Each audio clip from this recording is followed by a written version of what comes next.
Hello friends, my name is Shailesh Kumar and you are watching National Defense.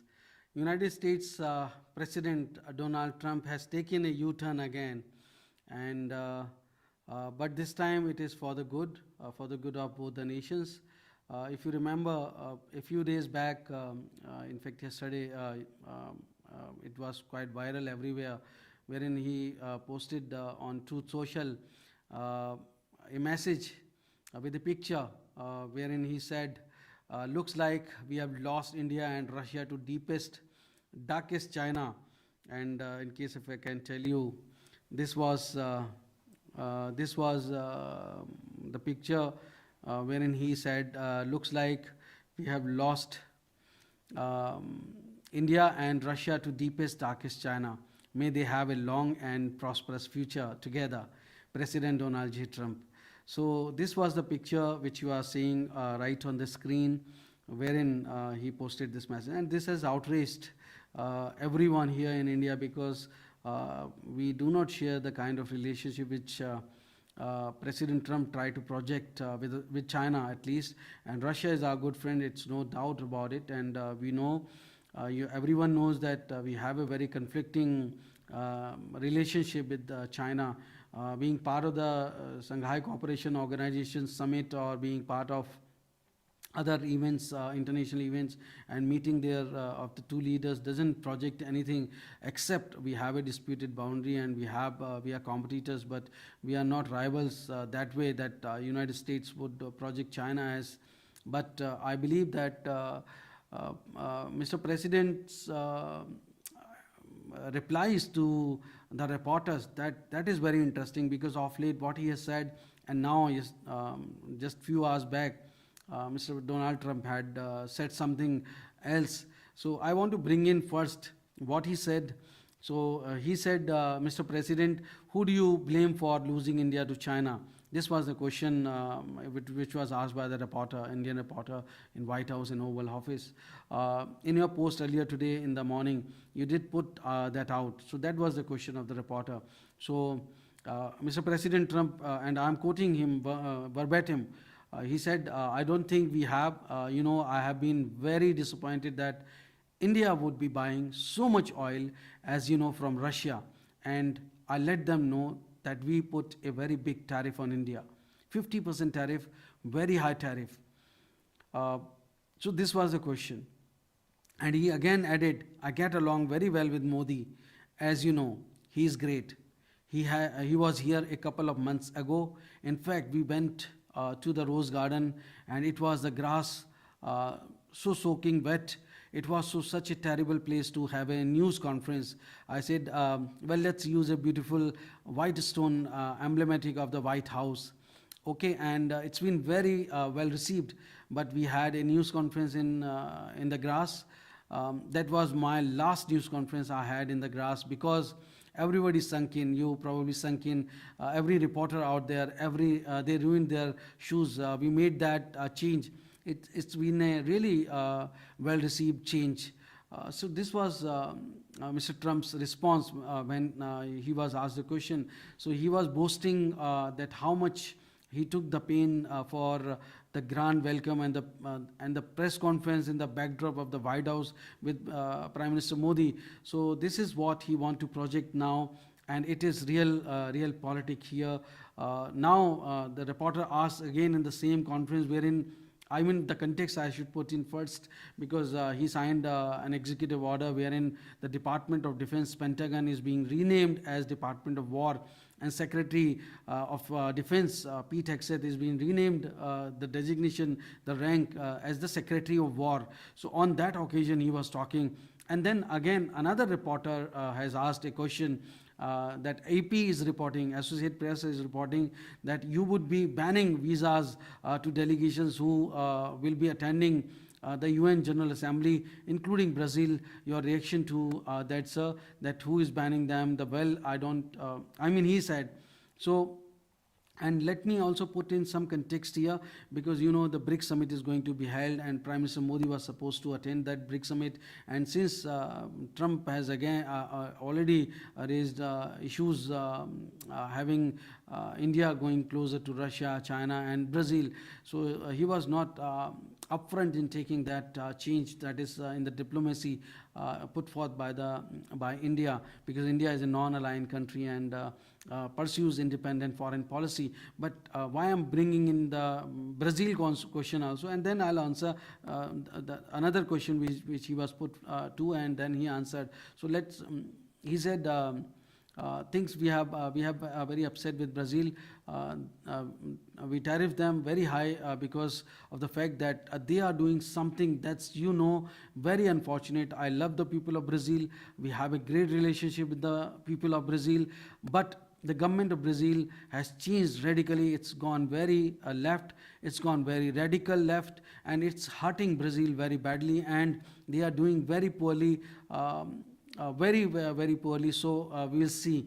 And then again, the reporter had asked, and I must bring in that.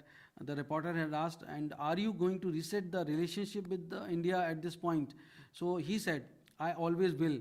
I will always be friends with Modi. He is great. Prime Minister. He is great. I will always be friends. But I just don't like what he's doing at this particular moment.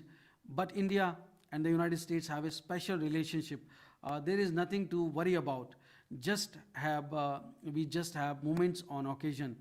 So then again, it was asked, how are trade talks going with India, with other countries that you haven't reached a trade deal with? So he said, they are going great. They are going great. Other countries are doing great. So we are doing great with all of them. We are upset with the European Union. Now he bring in the European Union. Why I'm bringing in the context? Because the European Union leaders, they have come closer to India, and India is going to forge a free trade agreement with most of the European countries, the whole of European Union. So that Mr. Trump is now again thinking that the European Union is going to, in the fold of India, because India has signed a free trade agreement with over 21 countries, I believe. So the number I'm not exactly sure, but you can check. So if India is having free trade agreement with so many countries, some small, some big, so definitely it is going to neutralize the impact created by Trump's tariff and the secondary sanctions which they put forth, and especially the Mr. Peter Navarro, who is being so upfront against India, outraging India. But Indians are so patient. They believe in relationship. They believe in friendship. They stick to their positions. But some leaders in United States, they offended India despite that. So before I move further and would let you know the Trump's statement, I'm going to decode the whole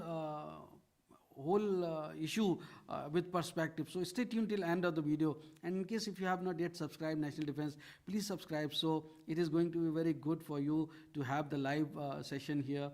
And let me just put forth what he has said on the European relationship, on this new development. So he said, we are doing great with all of them. We are upset with the European Union because of what is happening with not just the Google, but with all of our big companies. They are just hit them very with mass these unbelievable fines. $17 billion and $14 billion, and they use that money to run Europe. It's almost become like common. It's almost become a yearly occurrence, like it's a tax. So it is very unfair. I want to thank you all very much.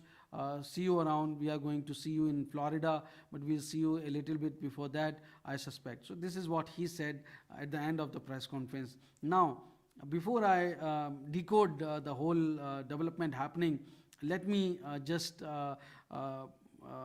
play the recording of Mr. Trump saying or answering the reporters as such. Then we'll talk about what does it mean in the global perspective, and what does it mean for India, what does it mean for Russia and for the US. So just have a listen in to Mr.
relations with India at this point?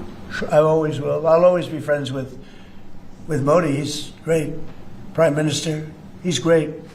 I'll always be friends, but I just don't like what he's doing at this particular moment. But India and the United States have a special relationship. There's nothing to worry about.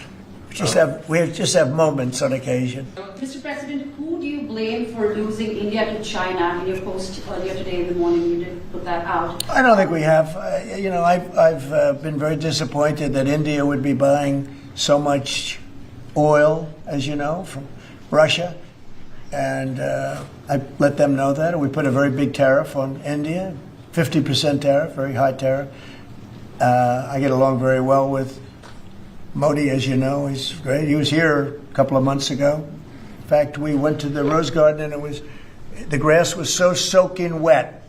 It was such a terrible place to have a news conference. I said, well, let's use a beautiful white stone emblematic of the White House, okay? And it's been very well received. But we had a news conference on the grass. That was my last news conference I had on the grass because everybody sunk in. You probably sunk in. Every reporter out there, they ruined their shoes. We made that change. It's been a really well-received change. Yeah, please go ahead. On Venezuela, you've sent F-35s down to Puerto Rico. You've sent naval vessels into the Caribbean. You're concerned about drugs being illegally sent into the United States. How do you describe this buildup, this situation? Well, I just think it's strong. We're strong on drugs. We don't want drugs. AP is reporting that you would be banning visas to delegations who will be attending the UNGA, the UN General Assembly, including Brazil. Your reaction on that, sir? That who's banning them? The Trump administration. Well, we are talking about things. We're very upset with Brazil. We tariff them very high because of the fact that they're doing something that's, very unfortunate. I love the people of Brazil. We have a great relationship with the people of Brazil, but the government of Brazil has changed radically. It's gone very left. It's gone very radical left, and it's hurting Brazil very badly. They're doing very poorly, very, very poorly. So we'll see. And are you ready to reset relations with India at this point? I always will. I'll always be friends with Modi. He's great. Prime Minister, he's great. I'll always be friends, but I just don't like what he's doing at this particular moment. But India and the United States have a special relationship. There's nothing to worry about. We just have moments on occasion. So you can see the gesture is responded by our Prime Minister Mr. Modi, and Prime Minister Mr. Modi had said that he deeply appreciate and fully reciprocate President Trump's sentiments and positive assessment of our ties. India and the United States have a very positive and forward-looking, comprehensive and global strategic partnership. So this is what he had said, our Prime Minister Mr. Modi, and perhaps that's a big statement, and this reciprocity definitely should go well with Mr. Trump. The trade talks are going on, and by November there would be finalization, I believe so. And this is very important. Why both the nations need to be friends, because ultimately, that China we had fought war with, China we had a disputed border with, and in recent Shanghai Cooperation Organization meeting in Tianjin, the Chinese side has not buzzed from its stand that they want to dealing the border issue with the rest of the relations that include the trade, that include other cultural and other ties. However, India had categorically stated, and the Vikram Misri, India's foreign secretary, has categorically stated that border issue is a insurance policy of the relationship between the two countries. So India has linked the border issue with the relationship with the two countries, whereas China doesn't want. So perhaps that message must have been decoded by Washington in right perspective. So that is how I believe that Mr. Trump had made his statement that way, and that was reciprocated by Prime Minister Modi. So now coming back, what is going to be the next? That is important because Mr. Trump had said that Modi is a friend and he is a great Prime Minister and he will be great. And both the countries are going to have a great relationship. And they have a special relationship. And why he's saying? Because India is a very reliable partner in Indo-Pacific. In Indo-Pacific, there is no other country which can be a reliable partner because India is so strong. Indian Navy is so strong. Our relationship with, because we pursued a policy from look east to act east policy, and that is driving India's outreach to other nations in the Indo-Pacific. And in Indo-Pacific, where China has a great stakes, if it has to contain the influence of China, which it considers as adversary, and after the September 3rd military parade, the victory parade in Beijing, perhaps 100% it is sure that Mr. Trump would definitely want not to outrage or anguish India, because ultimately, if he would lose India, a key ally in Indo-Pacific, then his whole pivot to Indo-Pacific strategy would fail.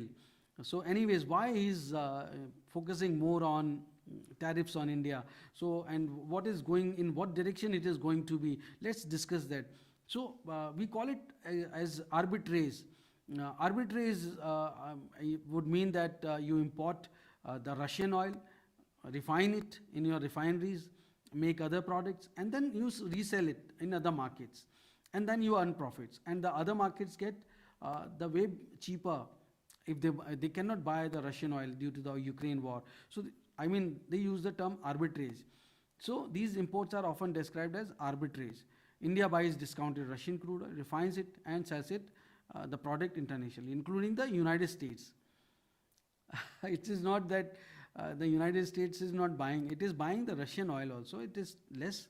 Europe is buying in a big way. The United States has criticized this practice, arguing it indirectly supports Russian amid Western sanctions.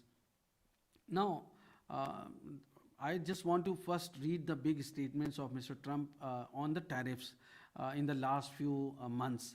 On February 13th this year itself, during Prime Minister Narendra Modi's working visit to Washington, D.C., Trump and Modi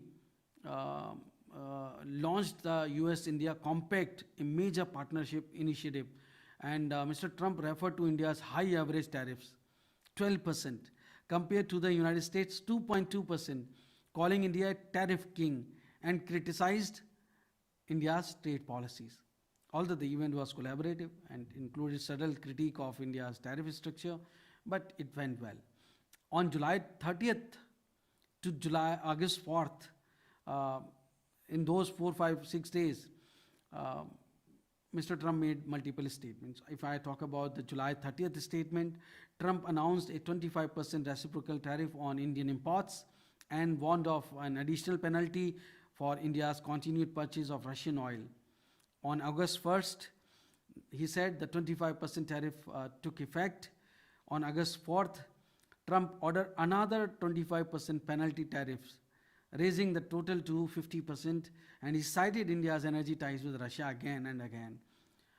In mid-August 2025, this year itself, I'm talking all the statements this year, on 14th August, Trump accused India of maintaining unfair and one-sided trade practices and criticized its continued purchases of Russian oil.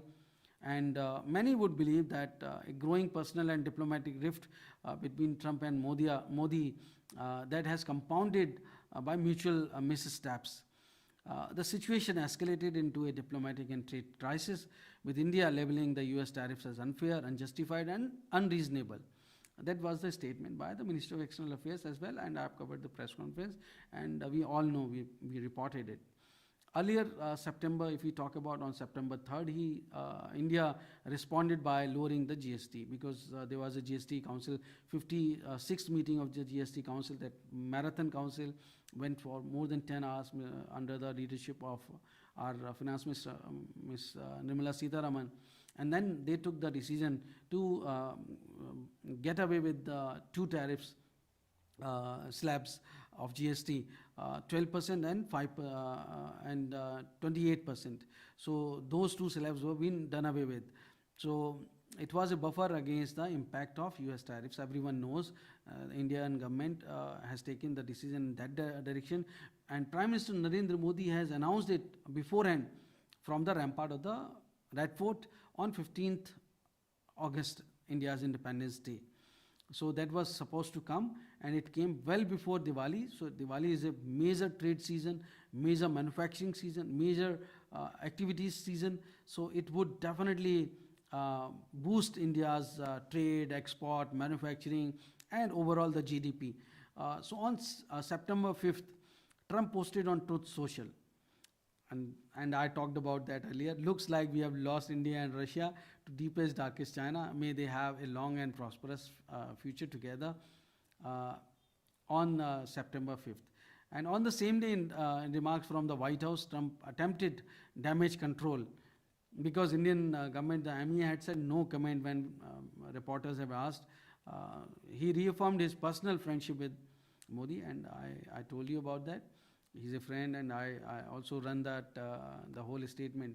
He emphasized that the US-India relationship remained special and there was nothing to worry about despite the tariff tensions. So perhaps there is some back-channel talks going on, and the Trump tariff, they may be rationalized in due course of time. So Trump reiterated in media interactions that he would always be friends with Modi. So this was at the Oval Office, which he says during the renaming of Department of Defense to Department of War. So what, if you remember, our External Affairs Minister, Mr. Jaishankar, had time and again said that it was the United States that has asked India to buy the Russian oil and arbitrage. So he was consistent. He said it on many fronts at different forums, and he said it 2022-23 onwards after the Ukraine war, because the war of Russia and Ukraine started on 22nd February. It's escalated on 24th February in 2023. So soon after, Dr. Jaishankar had said multiple times, and he argued in multiple interviews and speeches that we were told by the United States, don't buy Russian oil directly, but if you can use your refineries to arbitrage and send products to the global market, that stabilizes supplies, because everyone was concerned about the resilient supply chain. Oil is a very indispensable product without which no economy can run. You have to oil the economy, you have to have the oil. So this is what suggested, and it was a back channel talk, I must tell you. It was not a written or a public statement. So his point was that the Washington privately accepted India's role as a swing refiner, buying discounted Russian crude, refining it, and then exporting diesel, jet fuels, etc. to United States of America and also to the European market. So why would the United States do this now? Because energy security for Europe. After the Ukraine war, Europe cut direct imports of Russian crude, and Mr. Trump boasts that he was the one to close the Nord Stream 2 pipeline. The Nord Stream was one blasted earlier. So definitely the Russian supply to the Europe were cut through the Germany. The Nord Stream 2 was sabotaged by Mr. Trump, he himself claims. And Nord Stream 1 was already damaged. And the case is still going on. And Russia wants a fair investigation. And they do not believe, Russians, they do not believe that it was just a Ukrainian national who did it on its own. The Ukraine itself said that we do not have the technology of that nature, that somebody goes deep inside, blast the pipeline off, and then things. But anyhow, so that's a different story, but the Russian oil supply to the Europe were cut, and it was the Europe who was buying most of the oil from the United States. So United States was the biggest beneficiary of the war with Ukraine in terms of the oil trade. So to prevent shortages and price spikes, the United States quietly tolerated India's buying Russian oil and reselling refined fuels to backdoor supply line. So sanction structure, how it goes. So, United States and European Union sanctions banned direct import of the Russian crude. Everyone knows that, but did not ban refined products made from Russian oil outside Russia. So, this loophole was deliberate. It allowed global oil flows to rebalance without crashing Western economies. Arbitrage as a pressure valve. It worked as a pressure valve. Arbitrage was a pressure valve, and it was good for the whole of the global supply chain of the oil and the crude or of the products made out of those crude oil. So India refineries, Reliance in Jamnagar, Nayara, Vadnagar, they profited it by arbitrage. They buy Russian crude cheap oil and sell at the higher price the refined products. So United States tolerated this because it held lower global prices and ensured Europe and other supplies and the shortages. So Jaishankar framed it that way. So by saying that the United States asked India to arbitrage, he defended India's position against criticism, against Mr. Trump's tariff and the Western media narrative. So that shows India's actions were not defiance, but in coordination with the United States. There were no confrontation upfront. It was not a defiance, it was just a coordination according to the United States needs, the Europe's needs. Global supply chain runs that way. India is a partner, ally. It's not an enemy or adversary. Mr. Trump should have noted that. The Indo-Pacific strategy, I mean, India is a very reliable, very strong partner. And then it reminds Washington of its own complicity in creating the arbitrage system. So India should not be punished later for exploring this. And what is the bottom line here? Publicly, United States official asked India to reduce Russian oil purchases. But privately, at the backside, United States and Russia and European Union both allowed India to arbitrage Russian crude oil into refined product because it kept global energy markets very, very stable. And that is why Jaishankar has highlighted and pushed back the Washington criticized it. So this is how the new tariff regime worked, and it came to the fore. So now, why Mr. Trump still calls Modi a friend? That's a question, because suddenly you are changing your stance. So I would argue that personal rapport with Mr. Modi and Trump and Modi both shared a stage at massive public rallies here in India. Howdy Modi in Houston in 2019 and Namaste Trump in Ahmedabad in 2020.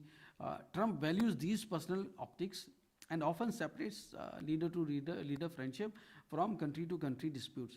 And I would also believe that why Modi has, though India or Prime Minister Modi has not gone against the United States, but there was a feeling because Mr. Trump time and again was claiming that he was the one to stop India-Pakistan nuclear war, whereas it was the Pakistan's DGMO who requested first to stop the war because they were so afraid of India's precision surgical strikes that has destroyed most of the air bases of Pakistan. They had learned the lesson, so they were going down in front of Indian DGMO that please put this war to end.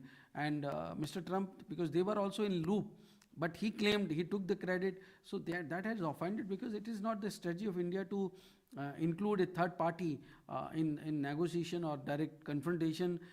India talks directly, especially on the issue of Kashmir. It is a bilateral issue, it's not a multilateral, it's not, no third party has any stake here. Even our greatest friend Russia, they do not intervene that way, as Mr. Trump tried. So that has offended. Having said that, let's come to the Mr. Trump's why he's saying so that Modi is a friend. So strategic importance of India, that's again because despite tariffs, India remains a critical partner in the Indo-Pacific and balances China's rise in Asia. So that is true. And Trump cannot afford to fully alienate Modi. He wants to keep India in the United States camp geopolitically. And damage control, after harsh words, he used his Truth Social account saying we are lost India and Russia to deepest, darkest China that caused the backlash here. And the very next day he reassured, I will always be friends. So you can imagine that how things change within hours. There's no permanent friend, there's no permanent enemy in the diplomacy in international relations. So negotiating style, that's again Trump often criticized publicly to gain leverage, then compliments personally to keep the relationship intact. That's his strategy. It's a push-pull basically tactics. So I mean, sometimes it goes toxic. the push-pull is good, but the push-pull doesn't work all the time. I mean, generally, if you say some young teenagers or some novice, lovers, they would use the push-pull tactics. But India is not a koi very new in relationship with the United States. We have a decades long relationship with the United States, and the last 1.5 decades, the relationship has been improving at an unprecedented rate. So Mr. Trump should have understood that this is not a girlish boyish relationship, the push-pull. So tariffs was a stick and friendship a carrot. So carrot and stick policy doesn't apply here that way. And the real reason why Trump imposed tariffs on India, everyone wants to know. However, I would explain trade deficit. It is the United States perspective maybe. Trump has long argued that the United States has a huge trade deficit with India. He calls India tariff king because India imposed high tariffs on American goods, 12%, and then the US imposed only 2.2%. Then the 25 plus 25% in July, August 2025 was framed as a reciprocal tariff to level the playing field.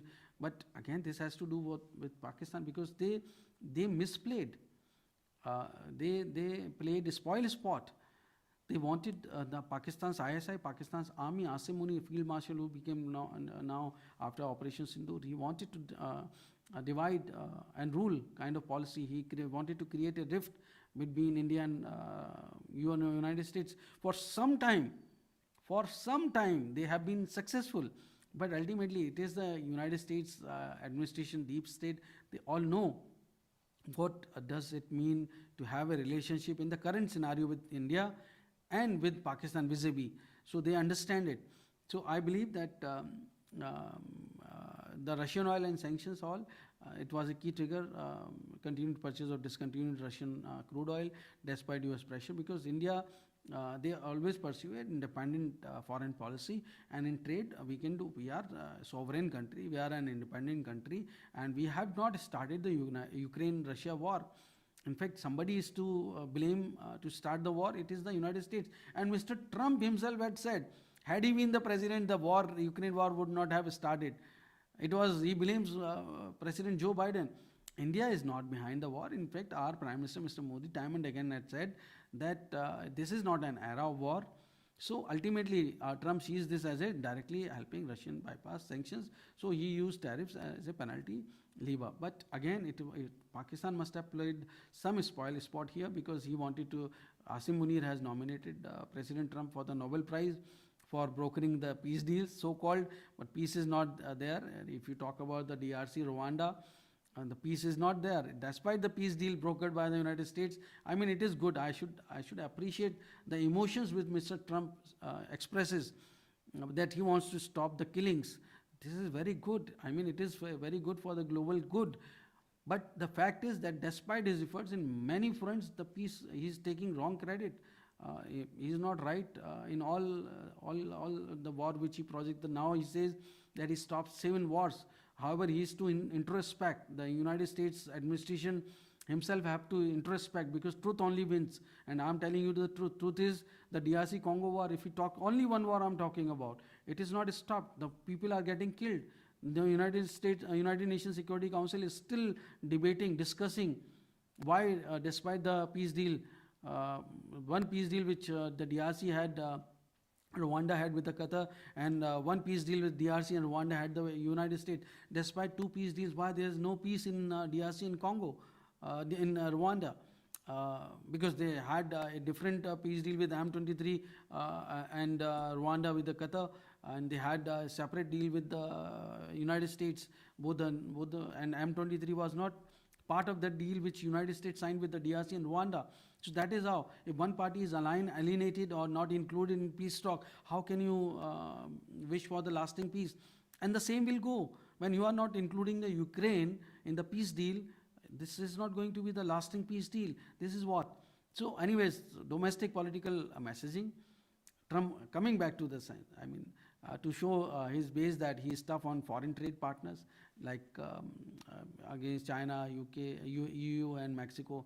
And by targeting a big democracy like India, he can argue that he is consistent and America first. MAGA, make America first again. That is his strategy. That was his election plank, which he stick on. So now explosive. I would say why Europe buys Russian oil from India. I should give you some facts and figures. The war started in 2022, 24th February. It's escalated. The full-scale invasion, so-called special military operation by Russia. So I'm talking about 2023. The data by the Kepler and the Independent. Europe imported approximately 231,800 barrels per day of refined oil products from India. It was 115% jump from 111,000 barrels per day in 2022. Much of this refined fuel is likely derived from Russian crude. Everyone knows that, and it was processed in Indian refineries, I told you earlier. And then early 2023, another data of Kepler, Vortex, and Reuters that said before the war, Europe imported 154,000 barrels per day of diesel and jet fuels from India. And after February 2023, excuse me, when European Union sanctions kicked in, this increased to 2 lakh barrels per day. And again, 2024 data I'm telling you about, the Kriya and the Hindu both had published. In the first 3 quarters of 2024, exports from India's major refineries, Jamnagar, Vadnagar, and New Mangalore, they grew by 58% year-on-year basis. Much of it stemming from the Russian crude. Again, in 2024-25 trends, if I talk about the Politico and the CST report, from January to August 2025, Europe imported 6.7 million metric tons of fuel. And the derivatives from 3 Indian refineries, I told you earlier, heavily reliant on Russian crude. These exports generated 5.4 billion euro in revenue. It is Europe which is buying. And they know that it is the Russian oil, the crude oil, which is being refined here in India. And then again, the arbitrage is being done. So US imports of Indian fuels refined from Russian crude. If we talk about that, Russia, Reliance Jamnagar refinery, that exports. And then, according to a report by Kriya, I told you earlier also, in January 2024 to January 2025, US imported around 2.8 billion worth of refined oil and the products from 6 refineries in India. And they also, the Turkey also purchased processed some Russian crude. Of this, approximately 1.3 billion worth was 1.3 billion euros worth was refined from Russian crude, specifically if you talk about that. And within that, Reliance's Jamnagar refinery that exported $2 billion euros fuel to the United States, with 724 million estimated to be derived from Russian crude. So how does it matter whether it is 700 million euros only? Ultimately, he knew it. And from January 2024 to the end of January this year, 2025, this year, the United States imported 2.8 billion euros of refined oil from 6 refineries in India and Turkey. And that is derived from at least 724 million euros worth arbitrage from the Russian crude. So, Vadnagar refinery, Nair Energy, the Vadnagar refinery that majority it uses Russia's Rosneft, they owes it, and exported 184 million euros worth of oil products to the United States during the same period, which were also derived from the Russian crude oil. So the Russians have to see it. Why they are against Russia-India friendship, and why they are against a growing coziness between India and China? Because Mr. Trump is pursuing reverse Kissinger policy. So what is the Kissinger original policy? In the 1970s, Henry Kissinger, as Nixon's national security advisor and the Secretary of State, opened ties with China to counterbalance the Soviet Union. I also talked about this from last 3-4 months. I'm talking about this Kissinger policy, that he wants to reverse Kissinger policy, that he wants to use Russia to subdue the influence of China, as was by what was done by the United States during the Cold War, when they used China to subdue the influence of Russia, USSR, that point of time. And the logic used China to contain Moscow and tilt the global balance of power. So this is the policy of Mr. Trump, which I wanted to talk about. So ultimately, this is a reverse Henry Kissinger policy. Now, when they understood, when Mr. Trump understood that India is not in the sphere of influence of China any longer or in any way, because Mr. Prime Minister Narendra Modi had not attended the 80th anniversary of Victory Day military parade in Beijing. That is the reason why the heart of Mr. Trump got transformed. Now suddenly, after months, weeks, Trump again says that Modi is a good friend, that India is a good friend, and the friendship will last forever. So that is what I wanted to talk about in this live session. I hope that you like this, and I will continue for 41 minutes, 40 seconds almost you are with me. So that means you are definitely up for it, and I'll continue these live sessions, and we will bring in more and more informative content. I would also request you to subscribe this channel, and for many of my friends from India and also from abroad, because it is very important that we are coming up with National Defense podcast also. So we would be delivering new kind of content very soon on our another channel, National Defense Podcast. Please do subscribe that as well. Thanks for watching.